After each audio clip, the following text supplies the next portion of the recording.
Hey folks, it's OCP Communications again, and welcome to my review of Back in the USSR.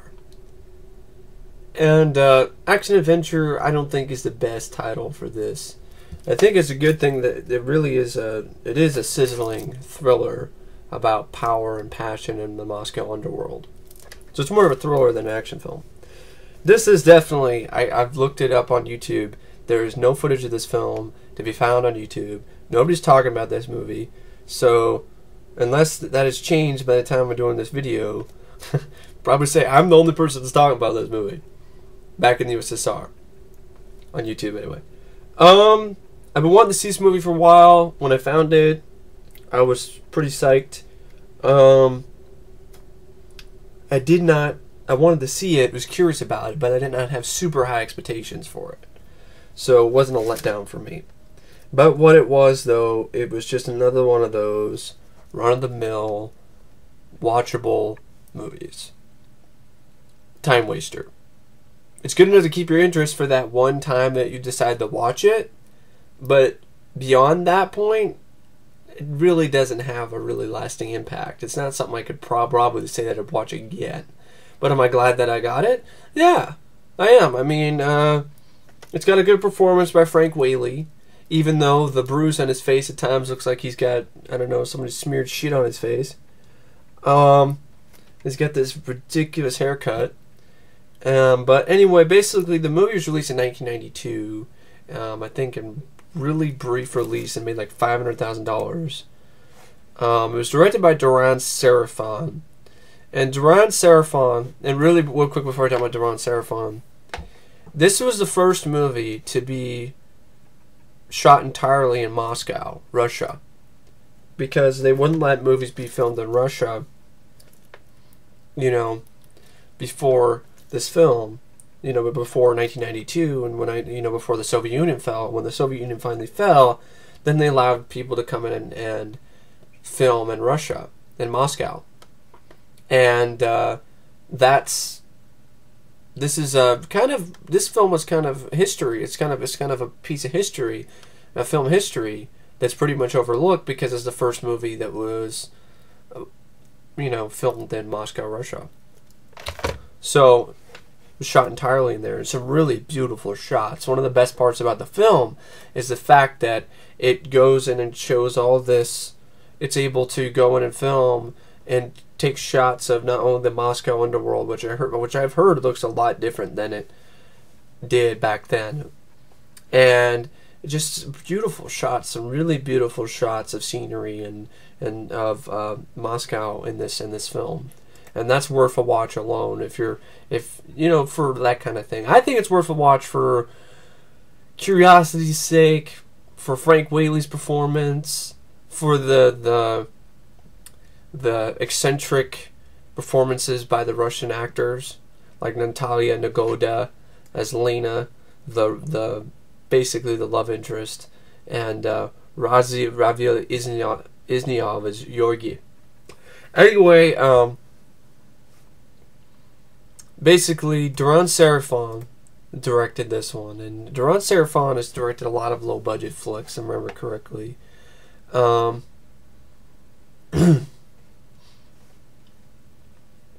This is the same director who, let me see. His directorial debut was Alien Predator, which is pretty bad. But he did Inner Zone, which is also pretty bad. But he did Die For, which is actually a pretty cool vampire flick. I remember enjoying To Die For, and I thought it was pretty underrated. I think To Die For and To Die For 2 should get some DVD releases and like a double feature. And he directed Death Warrant. The director of Death Warrant directed Back in the USSR. Definitely say Death Warrant's a better film. But after Back in the USSR, a year afterwards, he directed Gunman. And I like Gunman. And I did say Gunman's a better film than Back in the USSR too. Definitely has more action. He did The Road Killers, which is one I've been wanting to see, which I need to give it a look. I have it. It's on Netflix, and I have it on my hard drive. The trailer looked good with Christopher Lambert and Craig Sheffer and David Arquette. And he also did Terminal Velocity, which I thought was a really underrated Charlie Sheen flick. Definitely better than Drop Zone, which is another skydiving action movie. And then pretty much all he's been doing lately is just directing TV episodes. So he's gotten work, but pretty much the last movie he directed was... Looks like the last movie he directed was Terminal Velocity. Sadly, it seems like his entire career he never directed a big hit movie. I think maybe Death Warrant made some money, but I know Gunman I don't think did very well, and Terminal Velocity I don't think did very well either. So for a little short directorial career for Deran Sarafian, he's had a pretty good track record. The screenplay is by Lindsay Smith, who also wrote the story. And I guess Lindsay Smith, this was her only writing credits. This is the only screenplay that she wrote. I think she did a pretty good job. A lot of twists and turns in the film that are kind of out of the blue and kind of don't make sense, but the movie's not taking itself seriously, so I kind of let it slide. And then it stars Frank Whaley as Archer. Archer Sloan is the main. He's basically a tourist who's going to Moscow. He's going ahead into Russia. And he's just going there for a vacation. He just always was curious about Moscow, about Russia. And he wants to find the real Russia. So he's trying to find somebody who will give him a tour of the real Russia. You know, the underground, the underbellies, the so forth. And also along the way, he also wants to get laid. But anyway, what happens basically is he basically gets involved in this. Basically, I'll just read the back of the VHS. A young American's tour of Russia turns unexpectedly chaotic in this fast-paced thriller filmed on location in Moscow. I wouldn't say it's fast-paced, but I would say it goes by at... It keeps you interested, but I wouldn't say it's fast-paced. When Archer Sloan, Frank Whaley, encounters Lena, Natalya Negoda, a sultry beauty with an attitude, he's lured into the Moscow that tourists never get to see. Lena has stolen a priceless work of art, and events spin out of control as Archer finds himself without a passport, accused of murder, and hunted by the police, and pursued by a ruthless smuggler played by Roman Polanski. A heart-stopping chase through the Moscow underworld back in the USSR is a shimmering tale of seduction and high-stakes intrigue set amidst the upheaval that led to the breakup of the Soviet Union. So I guess the Soviet Union was still around in 1992, I guess. I thought when the Berlin Wall fell that the Soviet Union was no more, but I guess they were still trying to break it up at that time. I would understand why it'd take a little while. Anyway, that's pretty much the plot. There really isn't much... I mean, this probably isn't going to be that long of a review because there's really not much to say about the film. I know Natalya Negoda, it looks like she didn't really do that much after this. Yeah, she didn't. She was in an episode of Law & Order, though, in the 90s, but the last thing she did was something called Tambourine Drum, and she played Katya. Oh, she was in that Comrades of the Summer movie with... it's a TV movie. She played Tanya. It's the one that had, I think it was Joe Montana. Joe Montana... it was a TV movie, and I could swear I think I have that on VHS in Oklahoma, I think. Comrades of the Summer. It looks familiar. The one where Joe Montana plays like he teaches a team of Russian wannabe baseball players or something like that. But anyway, I thought she was both sexy, but also at the same time, she was definitely kind of goofy and silly in a way. Definitely an eccentric performance. At first she was kind of annoying, but then she got more likable as the film went on for me. There actually is a shot of there's this rock heavy metal club, and you have this Russian band singing this like heavy metal song like Russian vodka, da da da da da, and I thought it was really kind of added to the offbeat, sort of strangeness of this film. It's definitely a culture shock, and that's what's really cool about it. It's a culture shock. Watching this movie is definitely a culture shock. So it's a completely different culture. And you have this kind of good set up in this club with like black and white footage, and this guy's playing heavy metal, and Frank Whaley dancing like a moron. He's like doing this. He's going around. He's all like, his hair's all to the side, and he's all like, it's so stupid. But I guess that's where I heard from somebody who left a comment on IMDb that that club is still around. I read the name of the club, but the club is still around, and pretty much the same music is still played. So, hey, you know, the more things change, the more things stay the same, I guess. But anyway, basically what happens is, you know, he goes in and he meets Lena, and she takes him to bed. He doesn't follow through. She gets pissed off at him. Finds out she's got this. She stole the priceless work of art. You find out through a twist later in the film that she was hired by the main bad guy, Roman Polanski. You find out that there's multiple main bad guys. Polanski plays Nureyev, and I thought Roman Polanski, no, he says Kurlyov, not Nureyev.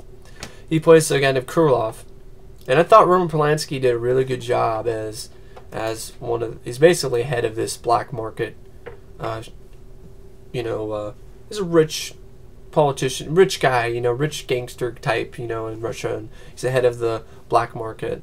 And Roman Polanski, personal issues aside, yeah, I think he's the one who was the scumbag child molester guy who, like, freaking fled from the U.S. to avoid charges. So, that guy's a scumbag in real life. But his performance in this was pretty good. It was pretty good, especially the scene where he ends up. It's good. He's intimidating when he's looking at Frank Whaley's hand. He's basically got Frank Whaley and the girl, and he's got them cornered in the apartment, and he's tied Frank. He's got his henchmen are holding Frank Whaley to a chair, and he's basically going along his hands, and he's like looking at his life. He's like, "You have a nice, look. It looks like you have a good fortune. You know." He's like, "It looks like you have a very nice long lifeline. I wonder how it will end." And then he just shoots him in the hand. You're like, ah! You're like, oh shit. So, you know, I thought that was pretty intense, and that was a nice little touch. Andrew Divoff is also in this. I think is one of Kurlov's. No, Andrew Divoff. I think he plays the. I think he might play the head of the Russian mafia. Andrew Divoff. Yeah, he plays the head of the Russian mafia, who ends up helping out helping out Archer and Lena. So anyway, you find out that there's actually another. You know, basically the whole thing is the whole film is centered around this icon, which is like this piece of priceless work of art, and the Russian government wants it back. They end up basically framing Archer for some guy's murder and for the theft of the icon, and now he's on the run. And he tries to get help from this priest who he met earlier, the priest you saw earlier in the film. The priest ends up getting shot by an unseen assailant, you know, pretty much after he agreed to help them. And then basically just keeps on going. The chase keeps on going. Lena and Archer are on the run. Yorgi is helping them out. And Yorgi's a fun character. I was really glad that this character, Yorgi, survived. He didn't die. It was a really nice touch in the film. That character could have been easily killed off, and it's a case where the comic relief guy doesn't die, and I really enjoyed that. I liked that part of the film. He was a lot of fun. And the actor who played Yorgi, Ravil Isyanov,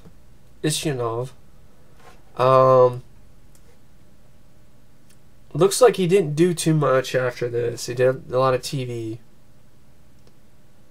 Well, I guess he did other stuff like...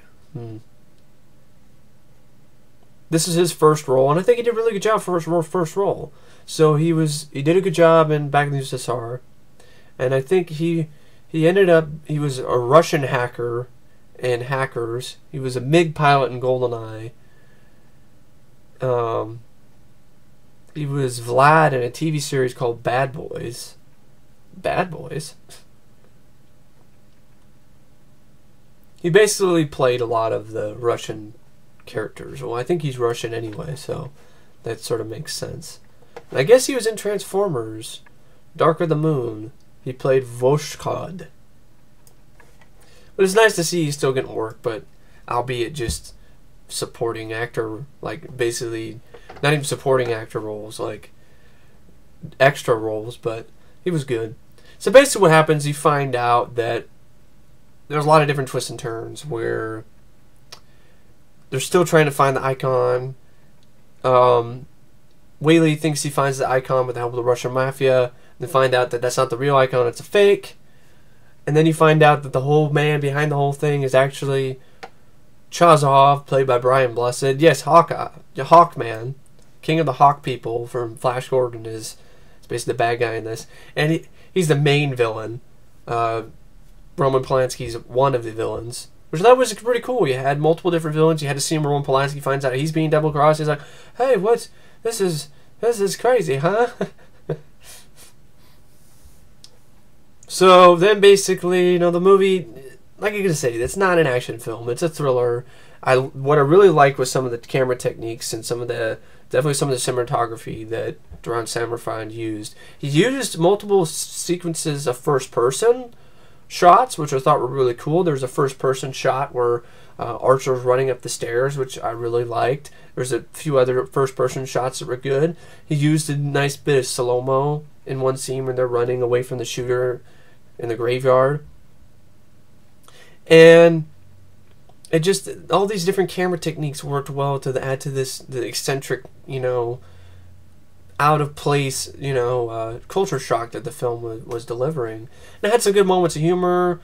In the same apartment building where Lena and Yorgi delivers a lot of good moments. He's just a fun character.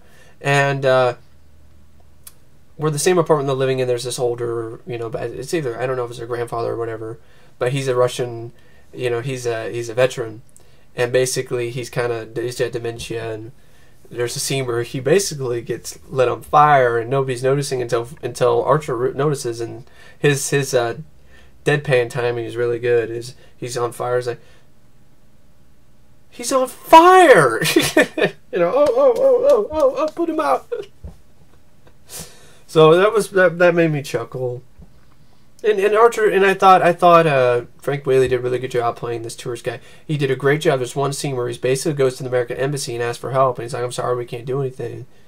And Frank Whaley shows,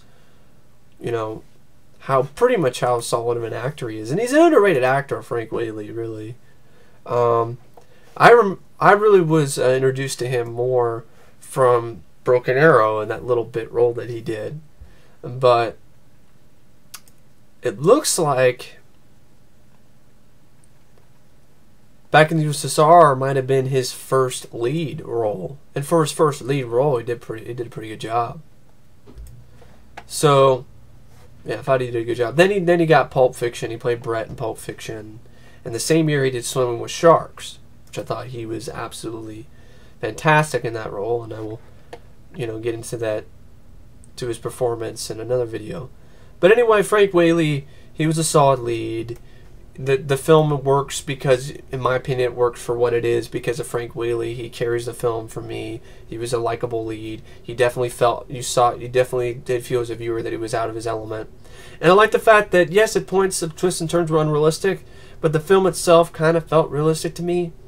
There wasn't a lot of unrealistic moments. There wasn't any James Bond stuff that he pulled out of his behind. He didn't all of a sudden learn martial arts and use martial arts from his karate class in Chicago to fight the gangsters. That's not how it worked out. So, and kind of the way it played out seemed a little bit more realistic than, it could have been. It could have gone the if looks could kill route, and maybe it might have been a little bit more entertaining, for audiences if that was the case. But all in all, it works out in the end. You find out that the icon is actually, there's another twist and turn where you find out that one of the basically the advisor to the embassy's, basically the president of the American embassy, his advisor, played by Dey Young, she's got the icon. She's there to escort Frank Whaley out of Russia, and